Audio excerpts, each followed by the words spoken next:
بسم الله الرحمن الرحيم. الحمد لله رب العالمين، الرحمن الرحيم، مالك يوم الدين. إياك نعبد وإياك نستعين، اهدنا الصراط المستقيم، صراط الذين أنعمت عليهم غير المغضوب عليهم ولا الضالين.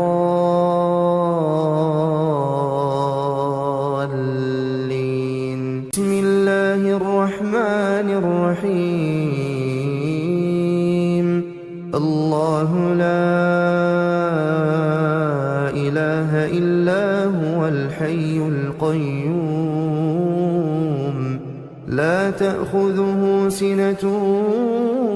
ولا نوم، له ما في السماوات وما في الأرض. من ذا الذي يشفع عنده إلا بإذنه، يعلم ما بين أيديهم وما خلفهم، ولا يحيطون بشيء من علمه إلا بما شاء. وسع كرسيه السماوات والأرض ولا يؤوده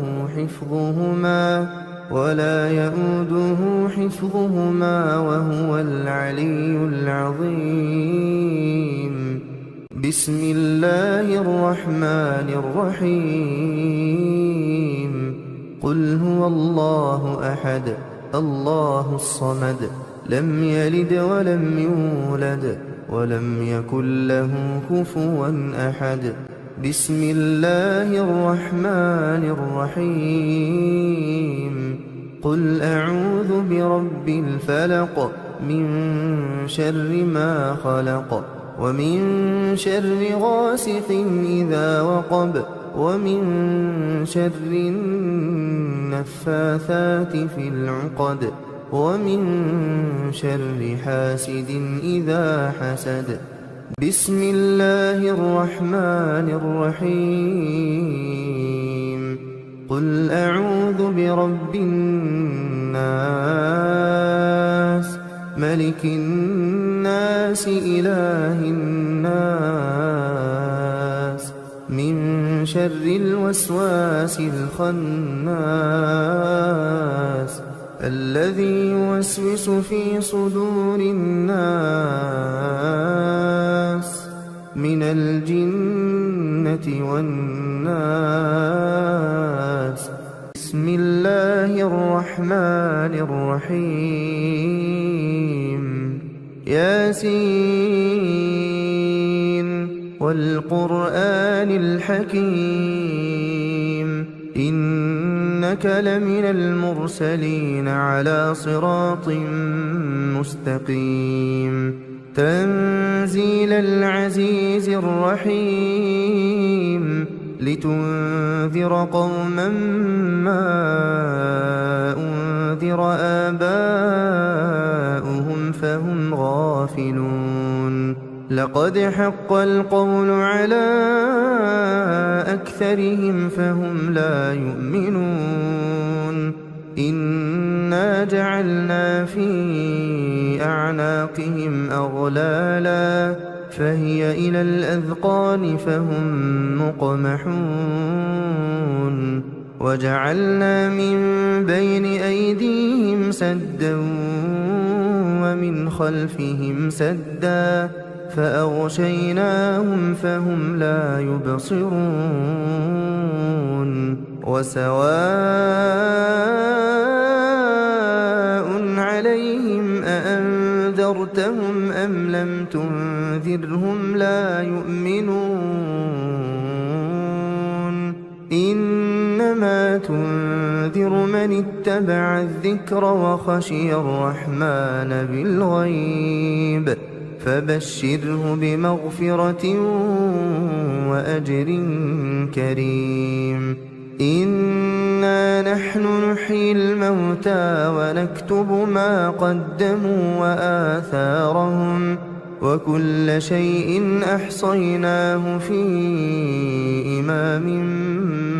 مبين واضرب لهم مثلا أصحاب القرية إذ جاءها المرسلون إذ أرسلنا إليهم 2 فكذبوهما فعززنا بثالث فقالوا إنا إليكم مرسلون قالوا ما أنتم إلا بشر مثلنا وما أنزل الرحمن من شيء إن أنتم إلا تكذبون قالوا ربنا يعلم إنا إليكم لمرسلون وما علينا إلا البلاغ المبين قالوا إنا تطيرنا بكم لئن لم تنتهوا لنرجمنكم وليمسنكم منا عذاب أليم قالوا طائركم معكم أئن ذكرتم بل أنتم قوم مسرفون وجاء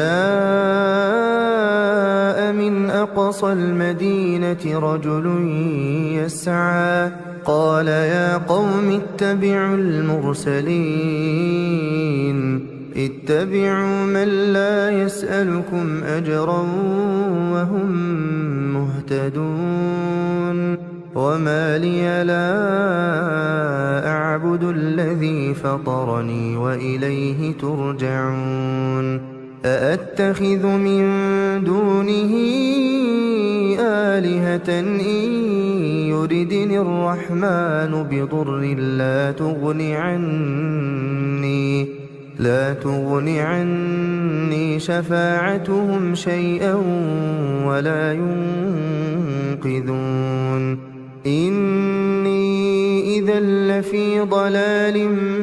مبين إني آمنت بربكم فاسمعون قيل ادخل الجنة قال يا ليت قومي يعلمون بما غفر لي ربي وجعلني من المكرمين وما أنزلنا على قومه من بعده من جند من السماء وما كنا منزلين إن كانت إلا صيحة واحدة فإذا هم خامدون يا حسرة على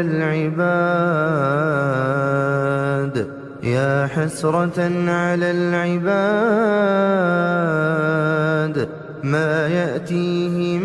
من رسول إلا كانوا به يستهزئون ألم يروا كم أهلكنا قبلهم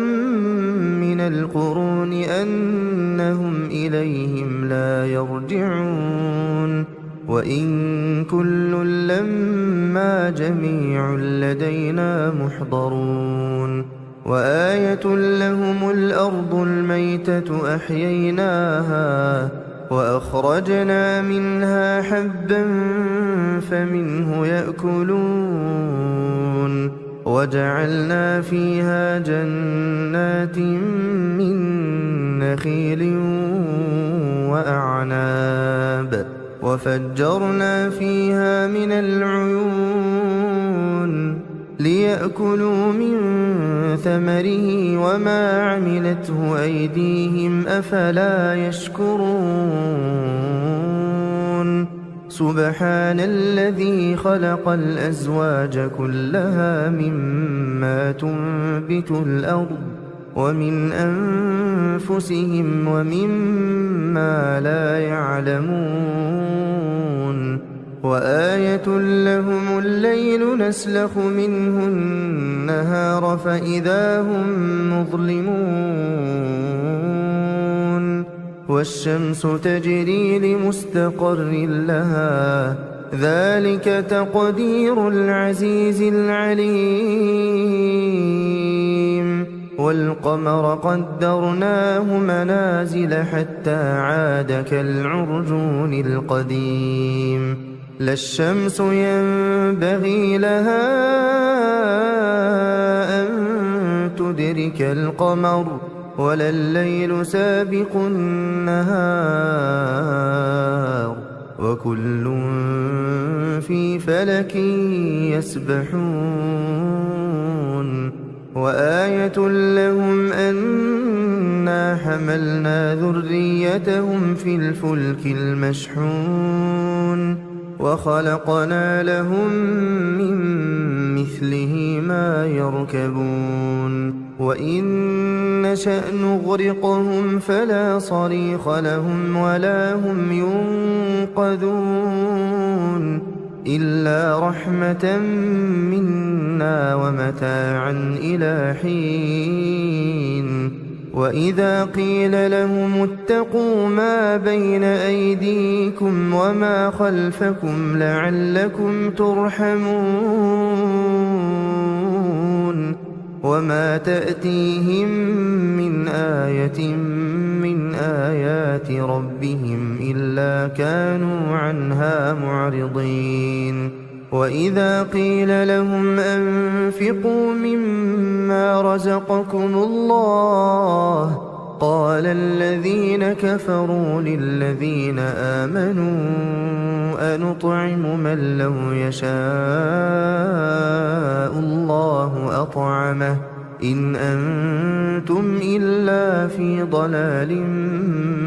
مبين ويقولون متى هذا الوعد إن كنتم صادقين ما ينظرون إلا صيحة واحدة تأخذهم وهم يخصمون فلا يستطيعون توصية ولا إلى أهلهم يرجعون ونفخ في الصور فإذا هم من الأجداث إلى ربهم ينسلون قالوا يا ويلنا من بعثنا من مرقدنا هذا ما وعد الرحمن وصدق المرسلون إن كانت إلا صيحة واحدة فإذا هم جميع لدينا محضرون فاليوم لا تظلم نفس شيئا ولا تجزون إلا ما كنتم تعملون إن أصحاب الجنة اليوم في شغل فاكهون هم وأزواجهم في ظلال على الأرائك متكئون لهم فيها فاكهة ولهم ما يدعون سلام قولا من رب رحيم وامتازوا اليوم أيها المجرمون ألم أعهد إليكم يا بني آدم ألا تعبدوا الشيطان إنه لكم عدو مبين وأن اعبدوني هذا صراط مستقيم ولقد أضل منكم جبلا كثيرا أفلم تكونوا تعقلون هذه جهنم التي كنتم توعدون اصلوها اليوم بما كنتم تكفرون اليوم نختم على أفواههم وتكلمنا أيديهم وتشهد أرجلهم بما كانوا يكسبون ولو نشاء لطمسنا على أعينهم فاستبقوا الصراط فأنى يبصرون ولو نشاء لمسخناهم على مكانتهم فما استطاعوا مضيا ولا يرجعون ومن نعمره ننكسه في الخلق أفلا يعقلون وما علمناه الشعر وما ينبغي له إن هو إلا ذكر وقرآن مبين لينذر من كان حيا ويحق القول على الكافرين أولم يروا أنا خلقنا لهم مما عملت أيدينا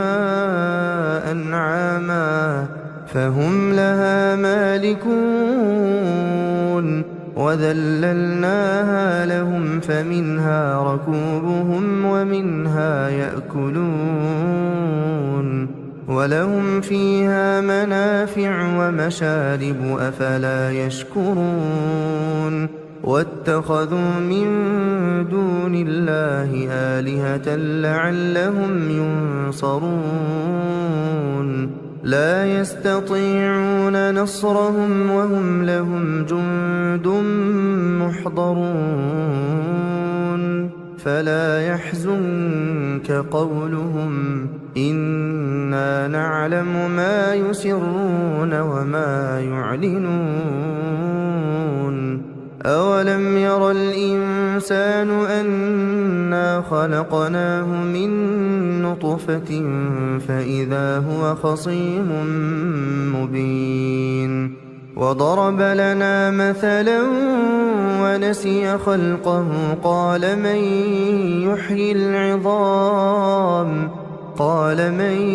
يحيي العظام وهي رميم قل يحييها الذي أنشأها أول مرة وهو بكل خلق عليم الذي جعل لكم من الشجر الأخضر نارا فإذا أنتم منه توقدون أوليس الذي خلق السماوات والأرض بقادر على أن يخلق مثلهم بلى وهو الخلاق العليم إنما أمره إذا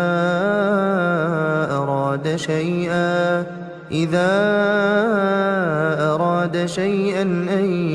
يقول له كن فيكون فسبحان الذي بيده ملكوت كل شيء وإليه ترجعون بسم الله الرحمن الرحيم الرحمن علم القرآن خلق الإنسان علمه البيان الشمس والقمر بحسبان والنجم والشجر يسجدان والسماء رفعها ووضع الميزان ألا تطغوا في الميزان وأقيموا الوزن بالقسط ولا تخسروا الميزان والأرض وضعها للأنام فيها فاكهة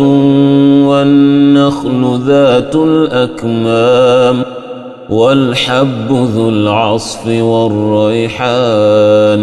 فبأي آلاء ربكما تكذبان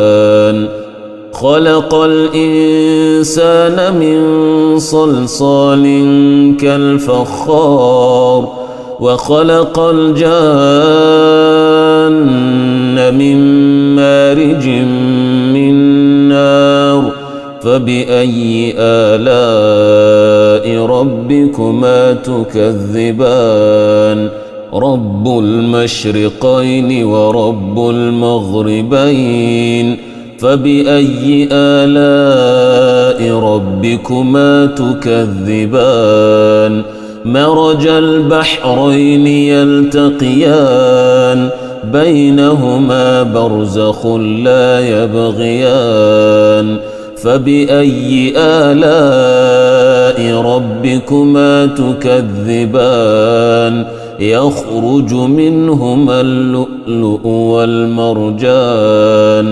فبأي آلاء ربكما تكذبان وله الجوار المنشآت في البحر كالأعلام فبأي آلاء ربكما تكذبان كل من عليها فان ويبقى وجه ربك ذو الجلال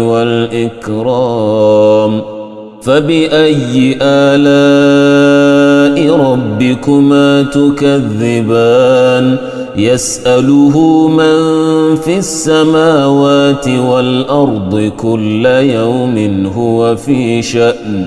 فبأي آلاء ربكما تكذبان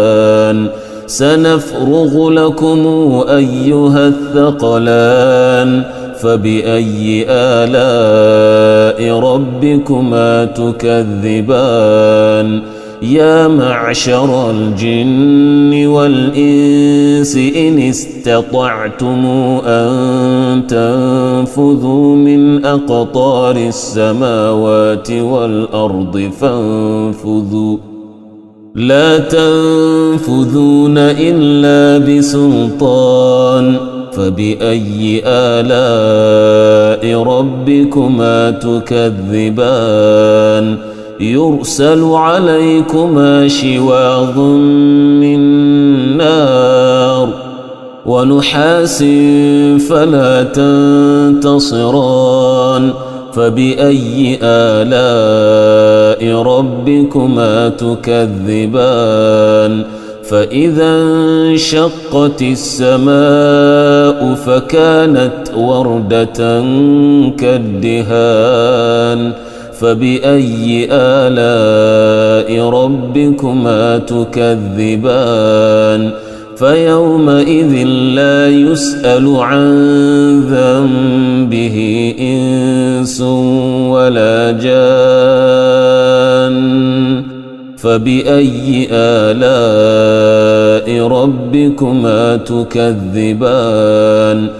يعرف المجرمون بسيماهم فيؤخذ بالنواصي والأقدام فبأي آلاء ربكما تكذبان هذه جهنم التي يكذب بها المجرمون يطوفون بينها وبين حميم آن فبأي آلاء ربكما تكذبان ولمن خاف مقام ربه جنتان فبأي آلاء ربكما تكذبان ذواتا أفنان فبأي آلاء ربكما تكذبان فيهما عينان تجريان فبأي آلاء ربكما تكذبان فيهما من كل فاكهة زوجان فبأي آلاء ربكما تكذبان متكئين على فرش بطائنها من استبرق وجنى الجنتين دان فبأي آلاء ربكما تكذبان فيهن قاصرات الطرف لم يطمثهن إنس قبلهم ولا جان فبأي آلاء ربكما تكذبان كأنهن الياقوت والمرجان فبأي آلاء ربكما تكذبان هل جزاء الإحسان إلا الإحسان فبأي آلاء ربكما تكذبان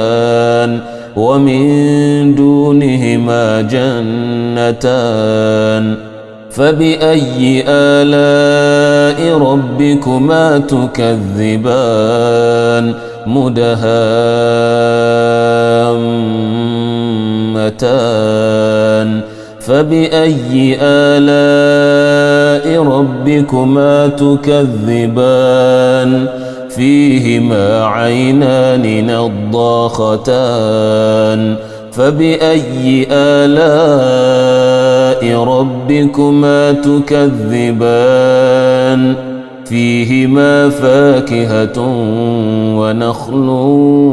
ورمان فبأي آلاء ربكما تكذبان فيهن خيرات حسان فبأي آلاء ربكما تكذبان حور مقصورات في الخيام فبأي آلاء ربكما تكذبان لم يطمثهن إنس قبلهم ولا جان فبأي آلاء ربكما تكذبان متكئين على رفرف خضر وعبقري حسان فبأي آلاء ربكما تكذبان تبارك اسم ربك ذي الجلال والإكرام بسم الله الرحمن الرحيم إذا وقعت الواقعة ليس لوقعتها كاذبة خافضة رافعة إذا رجت الأرض رجا وبست الجبال بسا فكانت هباء منبثا وكنتم أزواجا ثلاثة فأصحاب الميمنة ما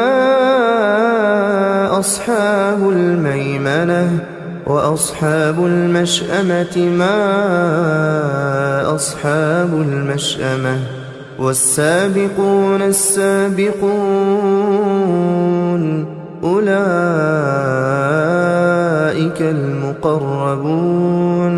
في جنات النعيم ثلة من الأولين وقليل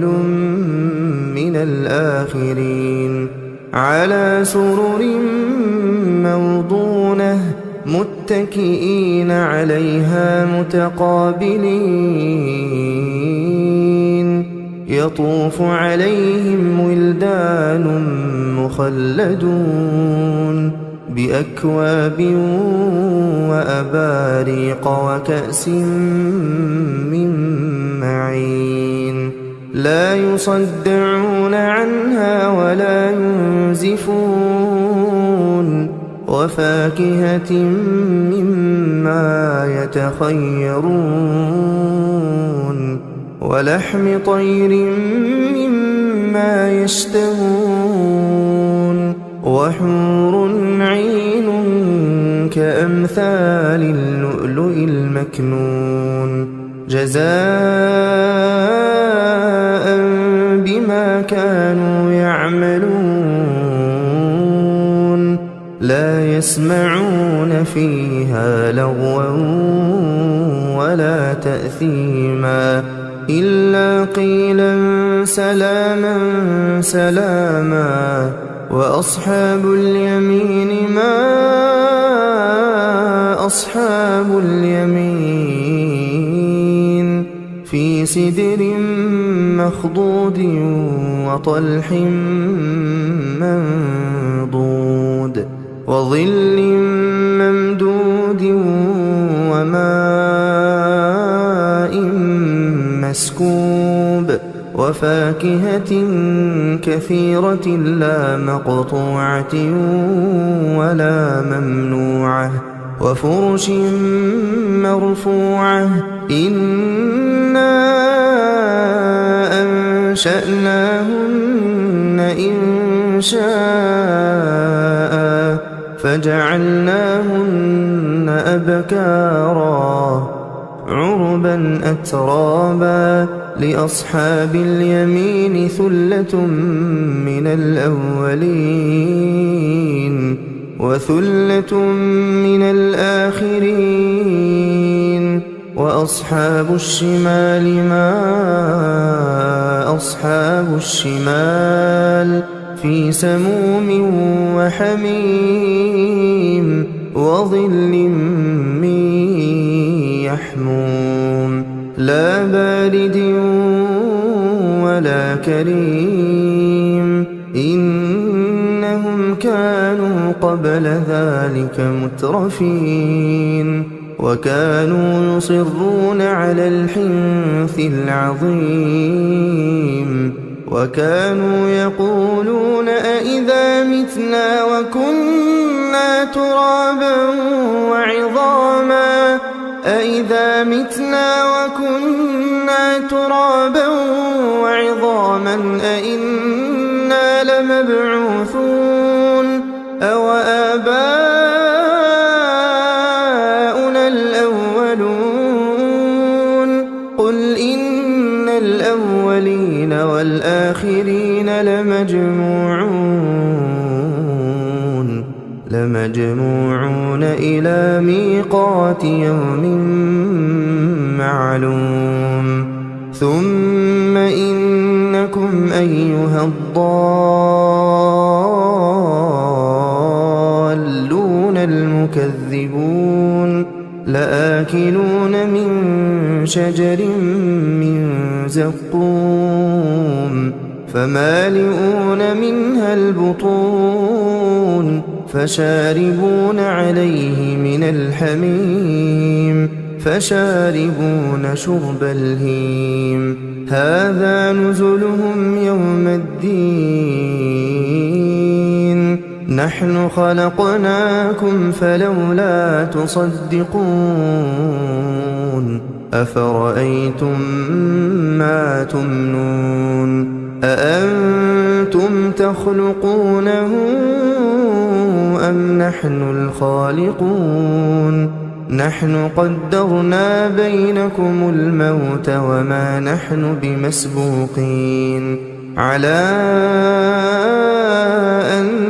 نبدل أمثالكم وننشئكم فيما لا تعلمون ولقد علمتم النشأة الأولى فلولا تذكرون أفرأيتم ما تحرثون أأنتم أأنتم تزرعونه أم نحن الزارعون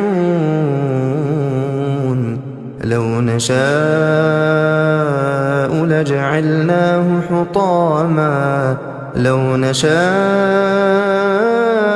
لجعلناه حطاما فظلتم تفكهون إنا لمغرمون بل نحن محرومون أفرأيتم الماء الذي تشربون أأنتم أنزلتموه من المزن أم نحن المنزلون لو نشاء جعلناه أجاجا فلولا تشكرون أفرأيتم النار التي تورون أأنتم أنشأتم شجرتها أم نحن المنشئون نحن جعلناها تذكرة ومتاعا للمقوين فسبح باسم ربك العظيم فلا أقسم بمواقع النجوم وإنه لقسم لو تعلمون عظيم إنه لقرآن كريم في كتاب مكنون لا يمسه إلا المطهرون تنزيل من رب العالمين أفبهذا الحديث أنتم مدهنون وتجعلون رزقكم أنكم تكذبون فلولا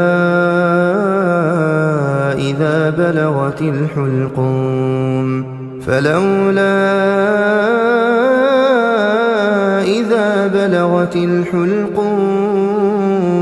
وأنتم حينئذ تنظرون ونحن أقرب إليه منكم ولكن لا تبصرون فلولا إن كنتم غير مدينين ترجعونها إن كنتم صادقين فأما إن كان من المقربين فروح وريحان وجنة نعيم وأما إن كان من أصحاب اليمين فسلام لك من أصحاب اليمين وأما إن كان من المكذبين الضالين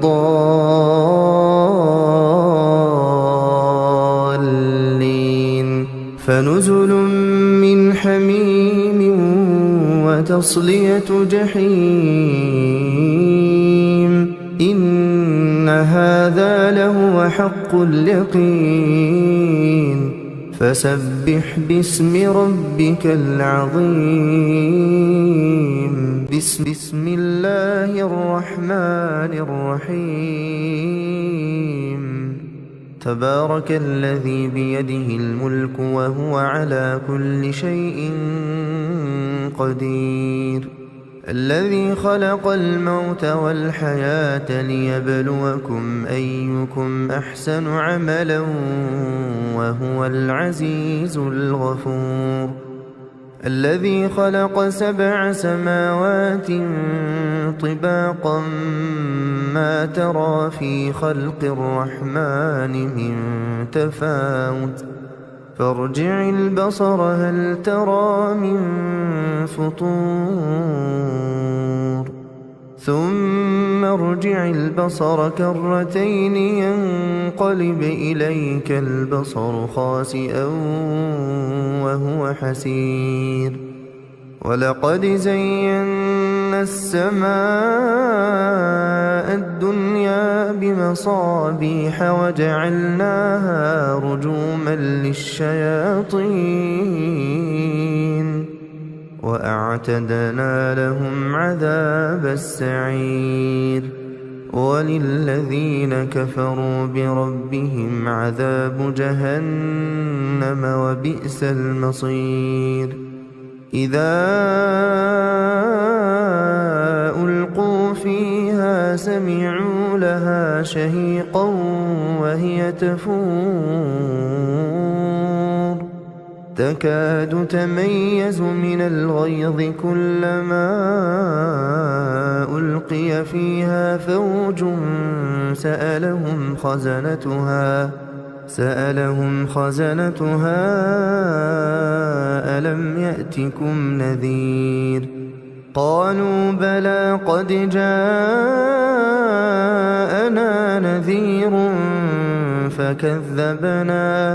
فكذبنا وقلنا ما نزل الله من شيء إن أنتم إلا في ضلال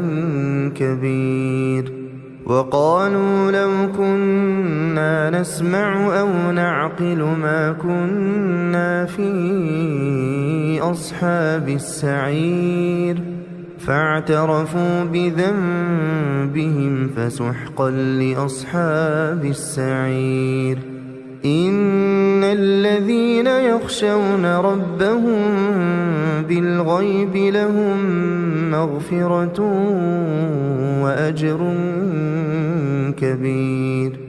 وأسروا قولكم أو اجهروا به إنه عليم بذات الصدور ألا يعلم من خلق وهو اللطيف الخبير هو الذي جعل لكم الأرض ذلولا فامشوا في مناكبها وكلوا من رزقه وإليه النشور أأمنتم من في السماء أن يخسف بكم الأرض فإذا هي تمور أم أمنتم من في السماء أن يرسل عليكم حاصبا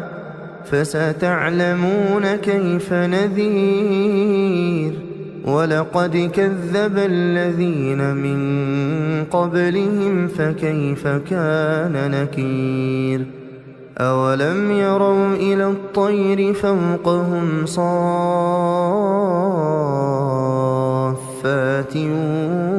ويقبضن ما يمسكهن إلا الرحمن إنه بكل شيء بصير أمن هذا الذي هو جند لكم ينصركم من دون الرحمن إن الكافرون إلا في غرور أمن هذا الذي يرزقكم إن أمسك رزقه بل لجوا في عتو ونفور أفمن يمشي مكبا على وجهه أهدى أمن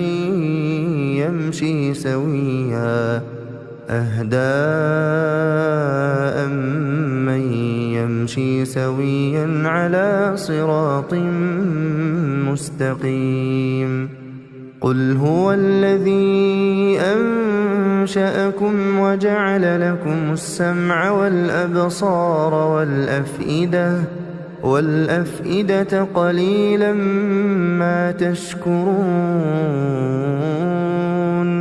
قل هو الذي ذرأكم في الأرض وإليه تحشرون ويقولون متى هذا الوعد إن كنتم صادقين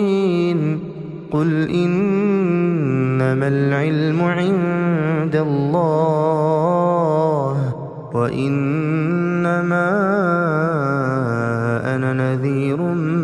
مبين فلما رأوه زلفة سيئت وجوه الذين كفروا وقيل هذا الذي كنتم